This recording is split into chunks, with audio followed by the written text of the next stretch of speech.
तो 16 में मेरे 332 मार्क्स आए और मेरा नीट 2020 में मार्क्स 691, ऑल इंडिया रैंक 216। मेरे 5 अटैम्प्ट की मेन वजह है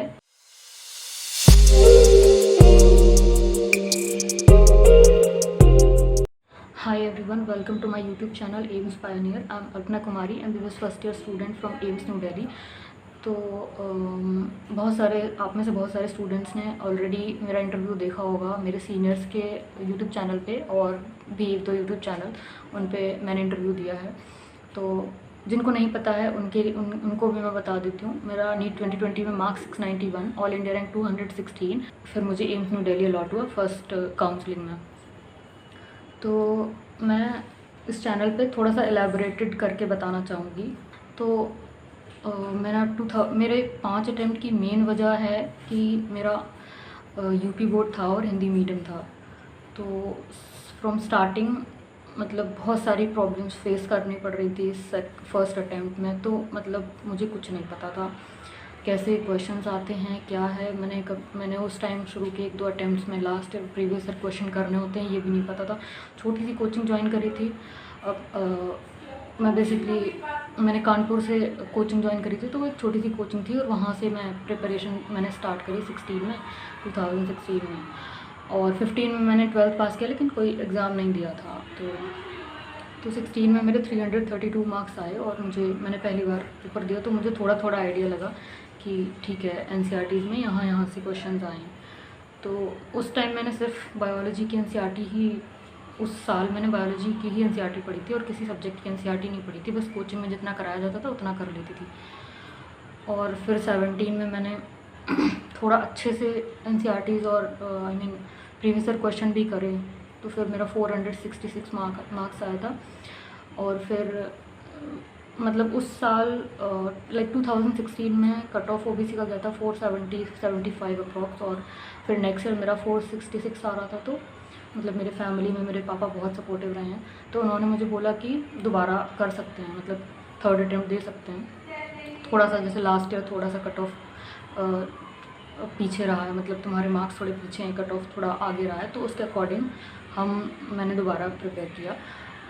तो 2018 में मेरे 513 मार्क्स थे। और फिर मतलब उसमें मैंने काफ़ी सारा अपना इनपुट रखा था, और उसके बावजूद उस time cut off almost 535 plus गई होगी 2018 में ओबीसी के लिए। तो मतलब नहीं हुआ बेसिकली, जो 15 to 20 मार्क्स ऑलमोस्ट लैग कर रही थी मैं। तो फिर एक अटैम्प्ट यही सोच के कि जितना मैंने हार्ड वर्क किया है इन 3 सालों में और जितना मनी इन्वेस्टमेंट हुआ है वो सब वेस्ट हो जाएगा अगर मैं किसी और चीज़ की तरफ मुड़ जाऊं या फिर वापस हट जाऊं। तो वो चीज़ मुझे एक फॉरवर्ड पुश दे रही थी कि नहीं, मतलब पीछे नहीं हटना है। और तो मेन चीज़ होती है कि आपका हार्ड वर्क अगर आपने डेडिकेशन से दिया है तो फिर आपको हटने का मन नहीं करता है। तो वही सीन मेरे साथ था। तो फिर मैंने 4th अटैम्प्ट दिया 2019 में, और उसमें मैं कहूँगी कि हाँ, मैंने एनसीईआरटी केमिस्ट्री भी उस साल पढ़ी थी जब मैंने 2019 अटैम्प्ट दिया। तो उसके बावजूद मेरा नर्वसनेस की वजह से वो एग्ज़ाम ख़राब हो गया और बहुत सारे सवाल जो मुझे आ रहे थे वो गलत हो गए। तो 567 रिज़ल्ट पे शो हो रहा था। तो और ऑल इंडिया रैंक मेरी ख़राब हो चुकी थी 18 के कंपैरिजन में, जबकि 18 में मतलब ऐसा था कि उम्मीद नहीं थी कि ऑल इंडिया रैंक्स 18 के कंपैरिजन में 19 में बढ़ जाएगी, ख़राब हो जाएगी। तो वहाँ पे वो मोटिवेट कर रहा था कि ऑल इंडिया रैंक मतलब ख़राब हो गई है और मार्क्स बढ़े हैं। तो फिर वो उस टाइम पे मुझे लग रहा था कि हाँ, अब स्टॉप करा जाए या नहीं, क्योंकि 4 अटैम्प्ट हो चुके हैं, बहुत सारा मैंने करके देख लिया। उस टाइम मुझे लगता था कि मैंने अपना 100% दिया है। तो जितने रिसोर्सेज मुझे प्रोवाइड थे जिस तरीके के, उसके अकॉर्डिंग मैंने अपना 100% दिया था। और हाँ, उसके बाद फिर मेरे पापा ने मुझे इनकरेज किया कि एक लास्ट अटैम्प्ट अच्छी कोचिंग से लेके देख लो, क्या पता शायद कोई कोचिंग में कोई कमी रह रही हो या कोई प्रॉब्लम तुम्हें लग रही हो। तो उस वजह से फिर मैंने एलन कोटा जाके एडमिशन लिया। और वो तो ये कि उन्होंने मेरा कंसेशन कर दिया था on the basis of last year NEET all India rank. तो मेरा 40% फीस ही लगा था वहाँ पे। और साल भर मैंने बहुत सही से बहुत अच्छे से परफॉर्म किया, वहाँ टेस्ट वो लोग अच्छे से इनकरेज करते हैं, टेस्ट मेडल्स वगैरह वो सब। और फिर अप्रैल में आते आते हम लोगों की प्रिपरेशन काफ़ी अच्छी हो गई थी, और मुझे उस टाइम मुझे फ़ील हो रहा था कि हाँ, मैंने 2019 के अटैम्प्ट्स में कुछ कमियां करी थी जो मैंने 2020 में कंप्लीट कर ली थी। मतलब मैंने कुछ नहीं छोड़ा था, और मैंने अल्टीमेटली एंड्रॉयड को साइड में रख दिया था। 19 से 20 के जो ट्रांजिशन था मेरा, उसमें मैंने ये किया कि मैंने अपना फ्रेंड सर्कल छोड़ दिया, क्योंकि सिटी चेंज हुआ तो मैंने फ्रेंड सर्कल छोड़ दिया, और मैंने शुरू के 4 साल कानपुर में ही करी है। तो वहाँ से फ्रेंड सर्कल छूटा, एंड्रॉयड छूटा, और मतलब छोड़ दी चीज़ें जो हॉबीज़ थी उनको भी मैंने कम टाइम दिया, और फिर अल्टीमेटली मैंने सिर्फ पढ़ाई करी। तो शेड्यूल वहाँ मेरा फ़िक्स था, सिर्फ वही 3-4 काम फ़िक्स थे, खाना सोना पढ़ना और क्लास करना, रिवीजन करना, क्लास रिवीजन, यही। और उसके बाद अच्छे खासे मार्क्स आते थे, और एंड में अप्रैल तक हमारी प्रिपरेशन अच्छी थी। फिर कोविड का मतलब कोविड की वेव आई, फर्स्ट वेव, तो वो ज़्यादा ख़तरनाक थी, तो उस वजह से फिर कोचिंग सी सारी बंद कर दी, टेस्ट सीरीज भी बंद हो गई। फिर किसी भी तरीके से मतलब घर आके कंटिन्यू करा, लेकिन हो नहीं पा रहा था, तो वहाँ फिर मार्क्स डिक्रीज़ होने लग गए घर आके। तो फिर लेकिन जब ये डिसाइड किया कि नहीं, मुझे वो माहौल चाहिए, वो मुझे इन्वायरमेंट चाहिए जो मेरा हॉस्टल में था, वो मुझे दोबारा चाहिए। तो फिर मैंने अपने दोस्तों को बोला कि चलते हैं कोटा वापस से, और शुरू करते हैं, जो मार्क्स घट गए हैं उनको वापस से रेज़ करना शुरू करते हैं। तो मैं मतलब सारे फ्रेंड्स ऑलमोस्ट सब ने मना कर दिया कि कोविड में अलाउ नहीं कर रहे उनके पेरेंट्स। लेकिन मेरा ये था कि मैं बहुत परेशान थी, ऑलरेडी मेरा 5th अटैम्प्ट था, मैंने बहुत हार्ड वर्क किया था, और मैं ये रिस्क लेने को तैयार थी। मैंने सोच रखा था कि मैं हर हाल में मुझे इस साल निकालना है, चाहे इसके लिए मुझे कुछ भी करना पड़े, क्योंकि वो अल्टीमेट था। फिर उसके आगे फिर मेरे पास कोई ऑप्शन लिटरली नहीं था। और चीज़ें मुझे लास्ट ईयर मिल रही थी, तो वो मेरा करने का मन नहीं था, क्योंकि मुझे लगता था अंदर से कि मैं कर सकती हूँ MBBS, मतलब मैं हूँ उस चीज़ के लायक, तो फिर मैं BAMS या BDS क्यों करूँ। तो मैंने उन चीज़ों में एडमिशन नहीं लिया था, BDS BAMS कुछ नहीं। तो मैं ऐसी प्रिपरेशन ही करती रही। BSc में फर्स्ट ईयर ही मैंने करा था, 2017 में मैंने वो दिया था पहला पेपर BSc फर्स्ट ईयर का, तो वो मैंने वहाँ पे छोड़ दी थी, क्योंकि उससे मेरा पेपर ख़राब हो रहा था नीट का। तो मैंने डिसकंटिन्यू कर दी थी BSc। तो BSc मेरी नहीं हुई है, मैंने कुछ नहीं किया है, सिर्फ अटैम्प्ट ही दिए हैं नीट के। लेकिन शुरू के 2 अटैम्प्ट तो बहुत ही अजीब थे, जिनमें मुझे कुछ आइडिया नहीं था। उसके बाद के 2 अटैम्प्ट थोड़े सही थे, लेकिन शायद मेरा हार्ड वर्क कम रहा या कुछ भी कह लो, और 19 में थोड़ा लक और नर्वसनेस की वजह से मेरा एग्ज़ाम ख़राब हो गया। फिर 20 में मैंने हर चीज़ मेरे साथ रही, मेरा हार्ड वर्क, पॉजिटिविटी, एवरीथिंग मेरे साथ रहा। तो फिर मुझे कॉन्फिडेंस आता रहा, और मार्क्स भी अच्छे आते थे, तो नीट में नर्वसनेस भी नहीं क्रिएट हुई, और एग्ज़ाम ओवरऑल अच्छा गया। और जब एग्ज़ाम पोस्टपोन हो रहे थे, उस टाइम बहुत फ्रस्ट्रेशन हो रही थी, क्योंकि ऑलरेडी प्रिपेयर्ड था और वो चीज़ हम भूलते जा रहे थे।